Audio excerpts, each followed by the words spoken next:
Hi dear beautiful viewers, welcome back to my channel. Friends, ಎಲ್ಲರೂ ಹೇಗಿದ್ದೀರಾ? I hope ಎಲ್ಲರೂ ಚೆನ್ನಾಗಿದ್ದೀರಾ ಅಂತ ಅಂದ್ಕೊಳ್ತೀನಿ.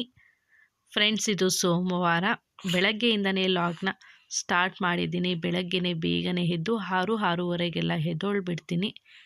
ಎದ್ದು ಫಸ್ಟು ನಾನು ಫ್ರೆಶ್ ಅಪ್ ಆಗಿ ಫಸ್ಟ್ ಬರೋದೇ ಕಿಚನ್ಗೆ. ರಾತ್ರಿ ಎಲ್ಲ ಕ್ಲೀನ್ ಮಾಡಿ ಪಾತ್ರೆಗಳೆಲ್ಲ ತೊಳೆದು ಹಾಕಿರ್ತೀನಿ. ಅದನ್ನು ಫಸ್ಟು ಜೋಡಿಸ್ಕೊಂಬಿಟ್ಟು ಆಮೇಲೆ ಫಸ್ಟು ಟಿಫನ್ನ ರೆಡಿ ಮಾಡಿಬಿಡ್ತೀನಿ. ನೋಡ್ಬೋದು, ಇವತ್ತು ತೊಗರಿ ಕಾಳು ಹಾಕಿ ಟೊಮೆಟೊ ಬಾತನ್ನ ಮಾಡಿದೆ. ತುಂಬಾ ಟೇಸ್ಟಿಯಾಗಿತ್ತು. ಟಿಫನ್ ಎಲ್ಲ ಮಾಡಿಬಿಟ್ಟು ಹಾಗೆ ಪಾತ್ರೆಗಳೆಲ್ಲನೂ ತೊಳೆದು ಹಾಕ್ಬಿಡ್ತೀನಿ. ಪಾತ್ರೆಗಳೇನಾದರೂ ಸಿಂಕಲ್ಲಿದ್ದರೆ ಏನೋ ಒಂಥರ ಬೇಜಾರು, ಕೆಲಸ ಮಾಡೋದಕ್ಕೆ ಇಂಟ್ರೆಸ್ಟ್ ಇರಲ್ಲ. ಕ್ಲೀನಾಗಿ ಅಡುಗೆ ಮನೆ ಎಲ್ಲನೂ ಕ್ಲೀನ್ ಮಾಡಿಬಿಟ್ಟು ಆಮೇಲೆ ನಾನು ಔಟ್ಸೈಡ್ ಬರೋದು. ನೋಡ್ಬೋದು, ನೈಟು ಎಲ್ಲ ಬಟ್ಟೆ ಎಲ್ಲ ಒಣಗಾಕಿದ್ವಿ. ಎಲ್ಲಂದರೆ ಅಲ್ಲಿ ಹಾಕಿದ್ದೆ ನನ್ನ ಮಗ. ಇವಾಗ ಮತ್ತೆ ವಾತಾವರಣ ಏನೋ ನೋಡೋದಕ್ಕೆ ಚೆನ್ನಾಗಿಲ್ಲ, ಹಾಗೆ ಅನ್ನಿಸ್ತಾ ಇದೆ. ಮೋಡ ಫುಲ್ಲು ಮುಚ್ಕೊಂಡಿರುತ್ತೆ. ನೋಡ್ಬೋದು, ಬಿಸಿನೀರಿಗೆ ಸ್ವಲ್ಪ ಅರಶಿನ ಹಾಕ್ಕೊಂಡು ಖಾಲಿ ಹೊಟ್ಟೆಯಲ್ಲಿ ಕುಡಿತೀನಿ. ಇಲ್ಲಾಂದರೆ ಜೀರಿಗೆ ನೀರು ಇಲ್ಲ ಓಂಕಾಳು ನೀರು ಯಾವುದಾದ್ರೂ ಒಂದು ಬೆಳಗ್ಗೆ ಕುಡಿತೀನಿ. ಮತ್ತು ಎಲ್ಲನೂ ತೊಳೆದು ಔಟ್ಸೈಡ್ ಎಲ್ಲನೂ ರಂಗೋಲಿ ಕೂಡ ಹಾಕಿದೆ. ಇವತ್ತು ಸೋಮವಾರ ಆಗಿರೋದ್ರಿಂದ ಪೂಜೆ ಕೂಡ ಮಾಡೋದಿತ್ತು. ಆಮೇಲೆ ಬಟ್ಟೆ ಎಲ್ಲನೂ ವಾಶ್ ಮಾಡಿ, ಮಗು ಬಟ್ಟೆ ಮಾತ್ರ ವಾಶ್ ಮಾಡೋದು. ವಾಶ್ ಮಾಡಿ ಒಣಗಾಕಿ ಪೂಜೆ ಕೂಡ ಮಾಡಿಬಿಟ್ಟೆ. ಬೆಳಗ್ಗೆನೇ ಸ್ನಾನ ಎಲ್ಲ ಮುಗಿಸಿ ಪೂಜೆ ಕೂಡ ಮಾಡಿದೆ.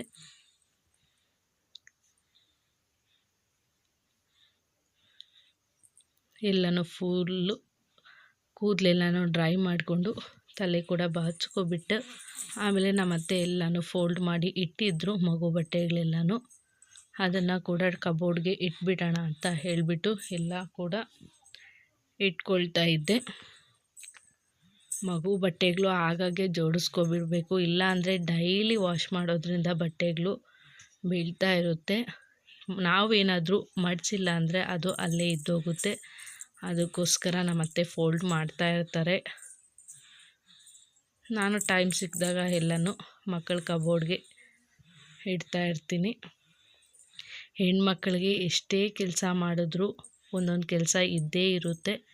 Home maker life is not easy ಅಂತಲೇ ಹೇಳ್ಬೋದು. ತುಂಬಾ ಕಷ್ಟ ಹೋಮ್ ಮೇಕರ್ ಕೆಲಸ. ತುಂಬ ಜನ ಅಂದ್ಕೊತಾರೆ ಮನೇಲಿರ್ತಾರೆ ಏನು ಇವ್ರಿಗೆ ಅಂತ ಹೇಳಿಬಿಟ್ಟು. ಆದರೆ ಮನೆ ಕೆಲಸ ಮಾಡೋರಿಗೆ ಗೊತ್ತು. ಮನೆಯಲ್ಲಿ ಮಕ್ಕಳು ನೋಡಿಕೊಂಡು ಮನೆ ಕೆಲಸನೂ ಮಾಡಿಕೊಂಡು ನಿಭಾಯಿಸೋರಿಗೆ ಗೊತ್ತಾಗುತ್ತೆ ಹೇಗೆ ಅಂತ ಹೇಳಿಬಿಟ್ಟು. ಮಗಳದು ಫೋಟೋಶೂಟ್ ಕೂಡ ಮಾಡಿದೆ. 10 months ಕಂಪ್ಲೀಟ್ ಕೂಡ ಆಯಿತು ನನ್ನ ಮಗಳಿಗೆ. ಫೋಟೋಶೂಟ್ ಕೂಡ ಮಾಡಿದೆ. ಮತ್ತು ಮಧ್ಯಾಹ್ನ ಮುದ್ದೆನೂ ಕೂಡ ಮಾಡಿದ್ದೆ. ಎಲ್ಲರೂ ಮನೇಲಿದ್ದರು ಅಂತೇಳ್ಬಿಟ್ಟು ಮಧ್ಯಾಹ್ನ ಅಡುಗೆ ಕೂಡ ರೆಡಿ ಮಾಡಿದೆ. ಮುದ್ದೆ, ಅನ್ನ, ಸಾಂಬಾರು ಕೂಡ ಮಾಡಿದೆ.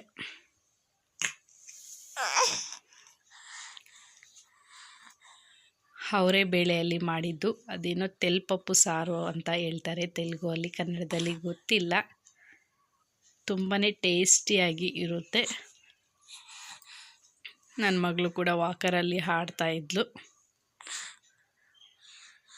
ಅದೇ ಸ್ವಲ್ಪ ಬಿಸಿನೀರು ಕೂಡ ಬೇಕಾಗಿತ್ತು, ಕುಡಿತಾ ಇದ್ದೆ ಬಿಸಿ ಬಿಸಿ ಸ್ವಲ್ಪ ಊಟ ಆದಮೇಲೆ. ಮತ್ತು ನನ್ನ ಮಗಳು ಔಟ್ಸೈಡ್ ಕೂರಿಸಿದ್ದೆ. ಅವಳ ಪಾಡಿಗೆ ಅವಳು ಬಟ್ಟೆಗಳಿಗೆ ಹಾಕೋ ಕ್ಲಿಪ್ಗಳಲ್ಲಿ ಆಡ್ತಾ ಇರ್ತಾಳೆ. ಮತ್ತು ಕೊಬ್ಬರಿ ಮಿಠಾಯಿ ಸಹ ಮಾಡಿದೆ. ತುಂಬಾ ಚೆನ್ನಾಗಿ ಬಂದಿತ್ತು. ಟೇಸ್ಟ್ ಕೂಡ ತುಂಬ ಚೆನ್ನಾಗಿತ್ತು. ಕೋತಿಗಳು ನೋಡಿ. ಮತ್ತು ಅಡುಗೆ ಮಾಡಿದ ತಕ್ಷಣ ಹಾಗೆ ಸಾಮಾನು ಕೂಡ ಎಲ್ಲ ಕ್ಲೀನ್ ಕೂಡ ಮಾಡಿಬಿಟ್ಟೆ.